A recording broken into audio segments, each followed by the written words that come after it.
In this follow-along, we'll take a look at some specific alkene forming reactions. Now, I'm going to start again with some familiar chemistry that we've seen in Orgo 1. So in the first box, recall from the first semester of organic where we reduced an alkyne. So remember that we could reduce that alkyne all the way to give us an alkane. But we also learned that alkynes could stop after one hydrogenation. And what was kind of cool is that we had access to both the syn and the anti configuration of that one and done hydrogenation. Now to do it in a syn formation, we employed hydrogen gas and a very special catalyst called Lindlar catalyst. And this did the regular hydrogenation where we see a syn-4 mechanism employed, but it just is a poisoned catalyst, so it only happens once across the alkyne. In the second reaction, we are able to access the trans, but we do it through a completely different mechanism. We use sodium metal, which is a single electron donor, which pushes the pair of pi electrons over. And if you recall,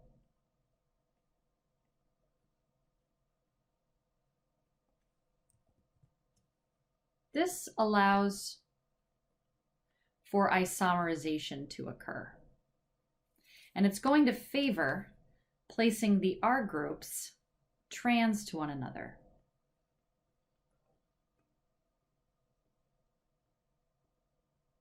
Why? Well, we've got steric hindrance here.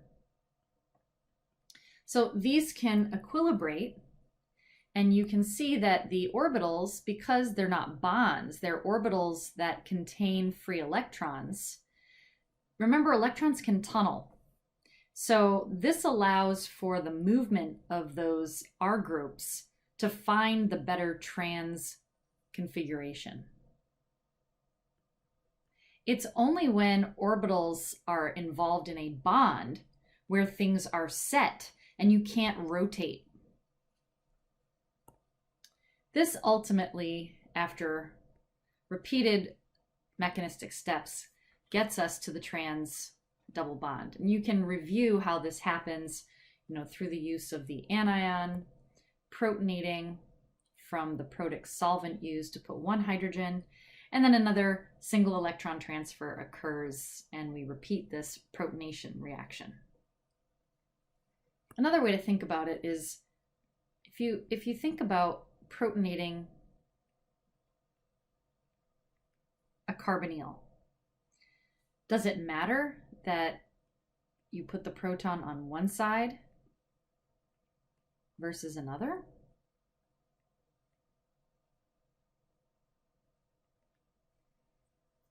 It doesn't. And the reason why is because you've got this lone pair of electrons on the oxygen, which can tunnel back and forth, back and forth. So that hydrogen is in a sphere wherever it needs to be.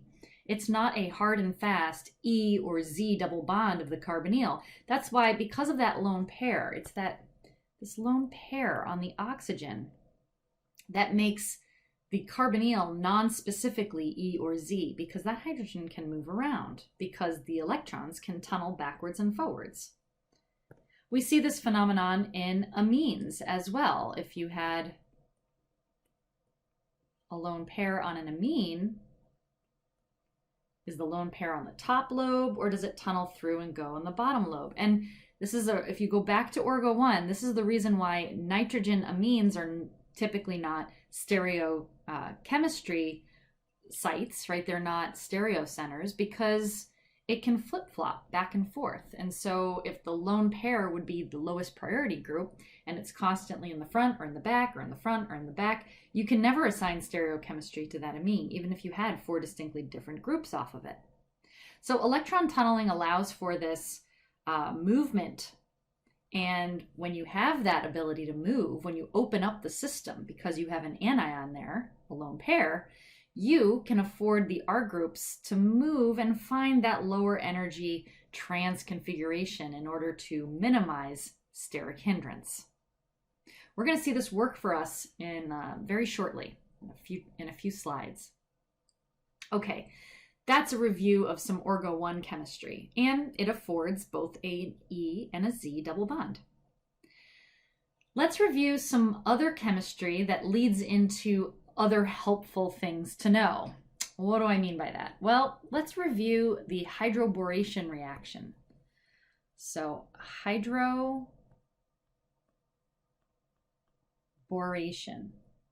This is a Syn-4 addition across the pi system, right? And some group Q on the on the less sterically hindered side, the bulkier side, and the hydrogen on the more crowded side. The hydrogen and Q.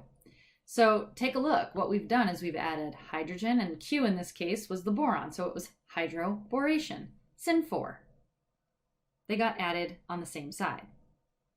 In this case, we have the, oh, and I'm missing a hydrogen here. Diisobutyl aluminum hydride. There should be a hydrogen there.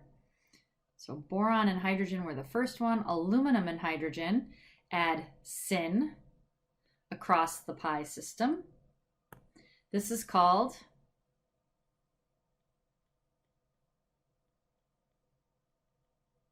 hydroillumination. Okay, in the next one, we have zirconium and a hydride, adding a hydrogen in this zirconium species. It's a very specific reagent, Schwartz reagent. Hydrozirconation. And lastly, we have tin hydride, adding the hydrogen and the tin. Hydrostanillation. Now what you'll notice about this is we started with an alkyne, we ended with an alkene, but really nicely we were able to install a metal, a boron, zirconium, right? Ooh, a tin. And these metals reside on an sp2 carbon.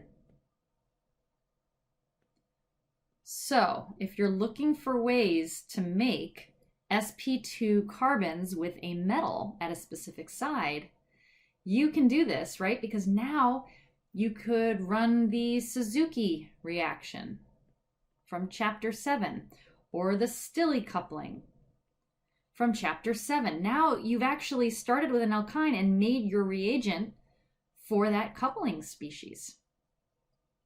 Pretty cool. So remember back in hydroboration, we didn't stop at the boron. We ended up working the boron up until it became an OH. And then we did tautomerizations. This was all Orgo-1 stuff, right? We weren't interested in boron. What are we going to do with boron, says the Orgo-1 student. Well, now you guys know that hydroboration can be stopped.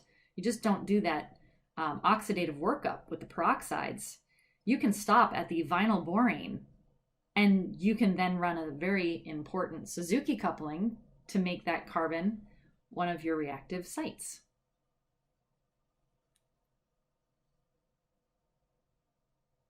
Okay. The next thing we want to talk about is making carbon-carbon bonds through the introduction and review of Wittig chemistry, but also show you some alternatives. We're also going to get into the nitty-gritty on Wittig reactions that we don't really cover so much in the undergrad sequence. So have a look here. We have a starting material olefin, carbonyl. Starting material carbonyl, and we're going to make that carbonyl into the olefin. So if I were to number these, I would say this is carbon 1, 2, and 3. 1, 2, and 3. So I need to introduce a carbon 4, 5, and 6, where carbon 5 needs to be negative because carbon 2 is partially positive, right? We have a dipole here. So if I want opposites attracting, I need a carbon 5, and I need carbon 5 to be negative. We saw this when we used the Wittig reaction because we use these ylids. Ylids are compounds where you have opposing charges on adjacent atoms. And yeah, you could draw these as resonance structures to look like this, and we do. You'll see it written both ways. Right? These are in resonance. But there are other anions that we can use to afford the same outcome, that olefin. So let's start with the Wittig reaction, and then in subsequent follow-alongs, I'll show you the Peterson olefination and the Julia olefination, which use different atoms to afford the same means. Now, the Wittig reaction is an old one, but still widely used, and it set up a really great way to make new carbon-carbon bonds. Not only just carbon-carbon single bonds, but it also leaves you with a double bond so that it's functionalized and you can do so much more. There are some limitations, though, to the Wittig reaction. One of them is steric hindrance. So if you're going to run a classic Wittig reaction, you tend to want to use aldehydes better than ketones because of steric hindrance with those groups on either side of the carbonyl. Limited to aldehydes and ketones for most cases, so this Wittig reaction doesn't work if you're trying to do it on esters and amides, right? So you're not going to be able to do a Wittig reaction with those types of carbonyls. So you got to stick to aldehydes and ketones, and of aldehydes and ketones, it works a lot better with aldehydes due to steric hindrance. Now, some advantages of the Wittig reaction is that they operate under fairly mild conditions. Once you have your ylid in hand, you're just needing usually a little bit of heat to get things going. No ambiguity exists in the location of the newly formed double bond. Now, if you remember in our first follow along in chapter 8, we talked about all of those different locations, right? Regioselectivity issues of, well, where's this double bond going to form? Am I going to get Zaitsev's rule and put it over here? Am I going to get it the Hofmann elimination and put it in the less substituted side? Is there going to be carbocation rearrangement and I'm going to migrate that double bond even further away, right? There are issues when you're dealing with straight up elimination because you're not quite sure. You're hoping that you've hypothesized where the majority of the alkene will form. And then on top of that, on top of location, you also have to consider, is the double bond going to be E or is it going to be Z? The beauty of the Wittig reaction is that the double bond is going to form where it's going to form. There's no movement or rearrangements or worry about Zaitsev's rule. You set it up with your carbonyl and your ylid, and you are done. Now, the ylid is stabilized by the electron delocalization into the phosphorus 3d orbitals as represented by this resonance below. But we're going to consider the ylid form when thinking about the mechanism. Now, these are the types of areas that we don't get really deep with you when you're learning the Orgo 2 chemistry of Wittigs right off the bat. There's a lot that goes into these. I won't even be able to cover all of the options and variations of this reaction, but I did want to discuss some major points. And one of them is that there are two different types of ylids for the classic Wittig reaction. Non-stabilized ylids and stabilized ylids.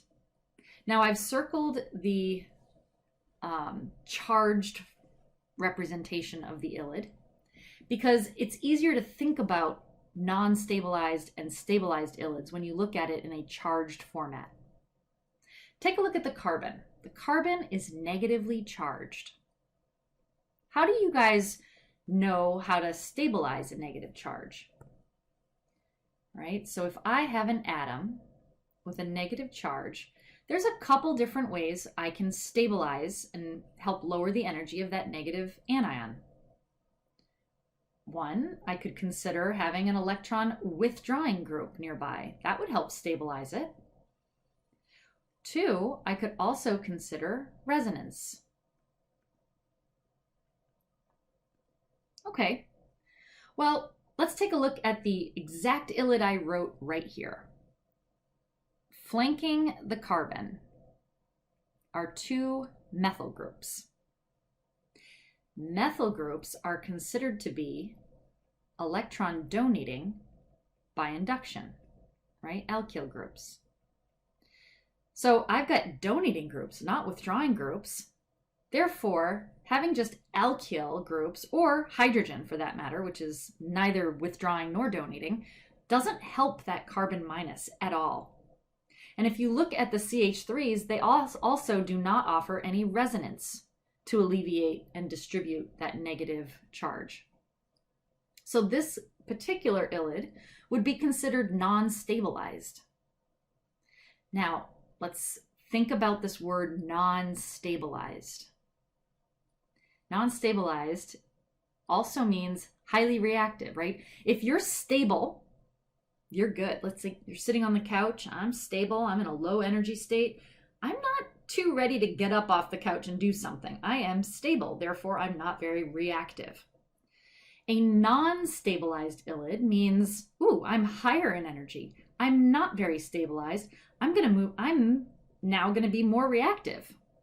So non-stabilized illids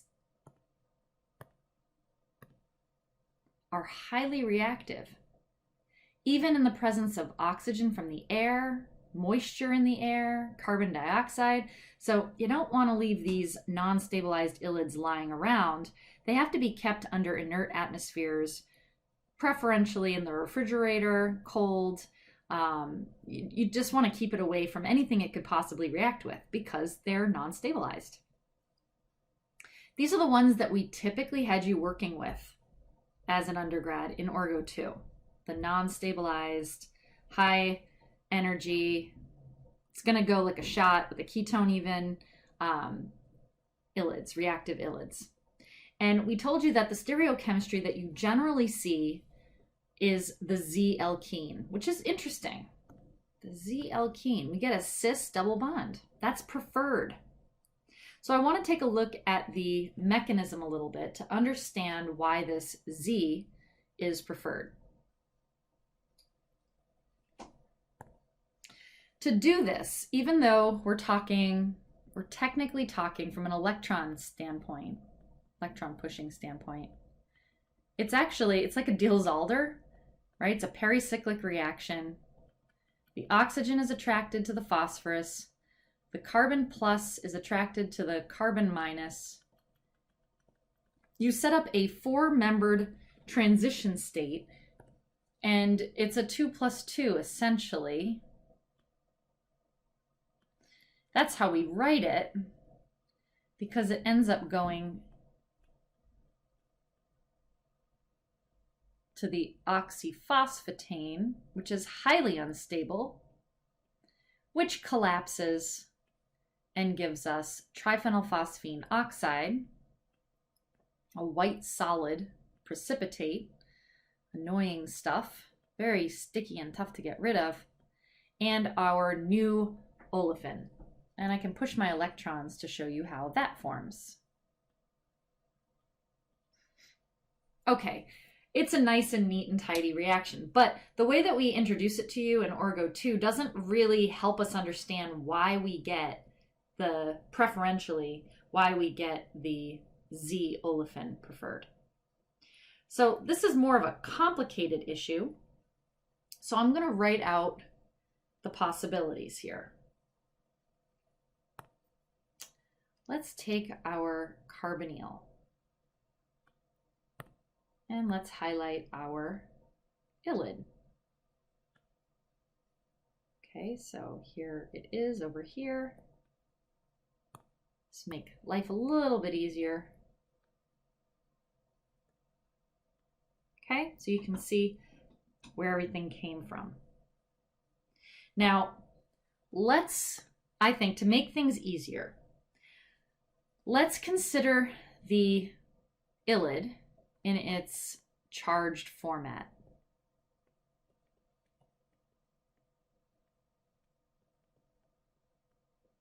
Let's make one side H and one side R.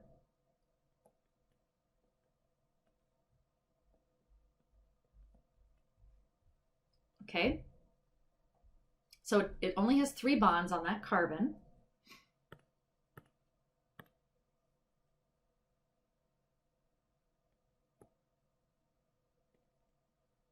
And what I'm going to do is I'm going to represent this in a Newman projection. So I've got 2 ways of considering it.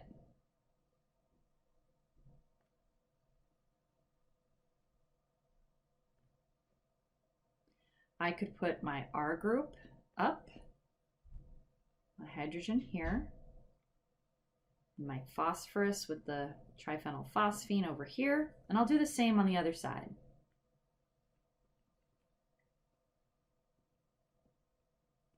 Okay? Okay, so that's in the back. It is going to attack the carbonyl and kick the electrons up.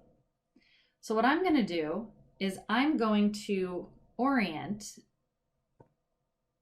the carbonyl in 2 different ways. The approach of the carbonyl could have come in from a Newman projection perspective, like this, or let's pancake flip it and put the H on this side with the R here. So let me highlight my ylid in the back, which you can't see the carbon. The carbon is being eclipsed. And my aldehyde, I've got it attacking, so it's getting attacked in the back. It doesn't matter. Facial selectivity doesn't matter here.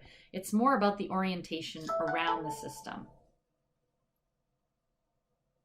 Okay, so these are the 2 options. What is going on? Well, in this bottom case, if you really think about what those groups are,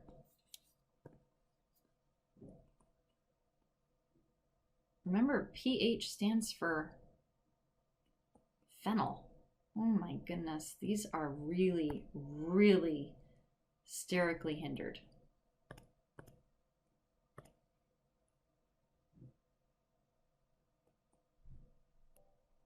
So there's a really big sterically hindered system there. On the other side, you have some steric hindrance between the R's, but weighed against the steric hindrance of the phosphorus and its 3 phenyl rings, there's no competition.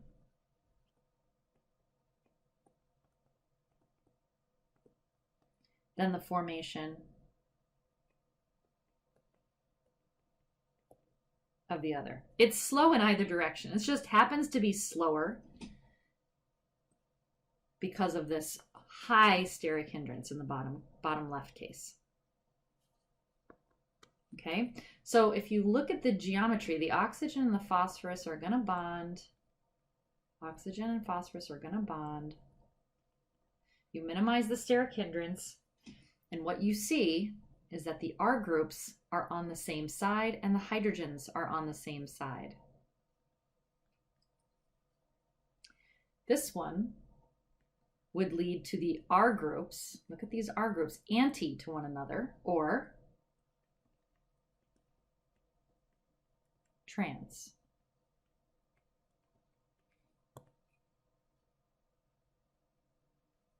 Now this is how we can model it, but we have ways of reversing the effects. There's a lot that goes into these Wittig reactions, and so you really got to, figure out what your goal is, what your solvents are, if you're under protic conditions, if you have extra salt, what counter ions you're using to make your ylide. There's just a lot that goes into it. And so this is a general scheme to model why we typically see Z as the predominant geometry of your olefin. So take it as it is, but you'll notice that you'll go into the literature and you'll see variations of the Wittig. All they did is change the solvent, or all they did was change the counter ion, or they changed the type of ylide they had, whether it was stabilized or non-stabilized. And suddenly the geometry that you get is different or unpredicted, right? And so you've got to take each situation as a whole.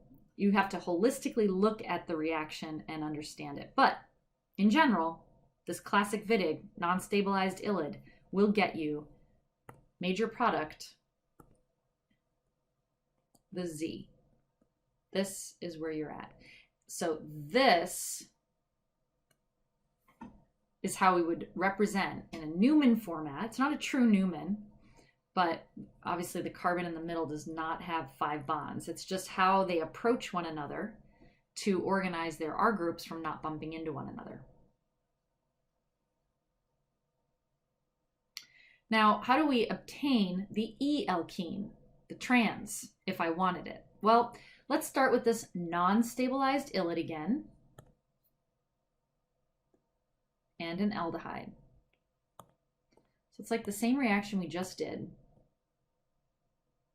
Here's your ylide, there's your aldehyde, here's your ylide, here's your aldehyde. Now check this out. Right now, I have the anticipated, just using the Newman format that I just showed you. Notice that the methyl group and the R group are on the same side, so Z. How do we switch that? Let's think about that reaction we covered in the first slide of this follow-along. If I add phenyllithium, so extra lithiate, this is a strong base. And that strong base is going to go after the most acidic proton, which is the one on the ylide. So understand what you just did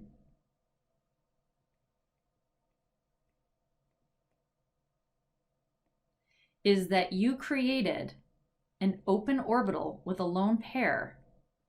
That methyl group now, for the same reasons that we discussed earlier, this can toggle backwards and forwards. It can do whatever, because now those electrons, you've opened up the door to electron tunneling. That methyl group can shift and go where it needs to go. And this is exactly how it works when you're reducing an alkyne to a trans alkene. The methyl and the R group have steric hindrance. They don't want to be next to each other. So once you deprotonate and open up that position, that methyl group can slide into the other side. So now we're here. The lithium anion is in the front. The methyl is now in the back. It's now trans to the R group, out of its way. And then you ensue with the reaction. You just need to protonate the negative species with the protic system, the protic solvent that you throw in to put the lock that position in with the hydrogen. And then the rest of the Wittig can ensue because now you've locked it in. Hydrogen's in the back. R is still in the front. Nothing happened on the other side. That had to stay put. But now you have the hydrogen in the front and that methyl group in the back. And so when it collapses, when this oxetane collapses, these groups are trans to one another. This is called the Schlosser modification. And it's a way that you can just add some phenyllithium, extra phenyllithium, and probably use that to make your ylide anyway, to get the opposite stereochemistry of your double bond. So just a couple last points to make on the Wittig reaction. The driving force for this oxophosphatane fragmentation is the thermodynamics of the bonds you're forming. So recall that the phosphorus oxygen double bond is 130 to 140 kilocalories per mole. That is a very, very strong bond. So once you make this phosphorus oxygen bond with the triphenyl groups off of it, you've made a very stable, solid product. It's a byproduct that you're going to have to get rid of, but it's stable. And that's the driving force for the collapse of the electrons in the way that they did. They don't collapse to give you your starting materials. They collapse thermodynamically to form the more stronger bonds. It's also worth mentioning that these reactions, although they can be used to form intramolecular systems. 4, 5. Let's say I had this. I could 1, 2, 3, 4, 5. I could use a reaction like this to join 1 and 5 together.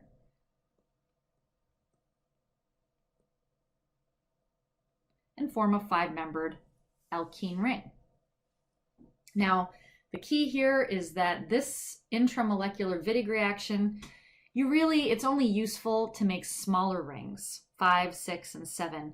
You end up fighting entropy for this long gangly chain to cyclize. If they're so far apart and you wanted to make like a 10-membered ring or a 20-membered ring using a Wittig, it doesn't work very well. The attractive forces between carbon 1 and say carbon 10 all the way down that zigzag chain. Imagine all of the entropic organization you need to do to get that aldehyde close to the ylide. They're just too far apart to organize themselves to come together because they want to stay far apart in this zigzag staggered chain.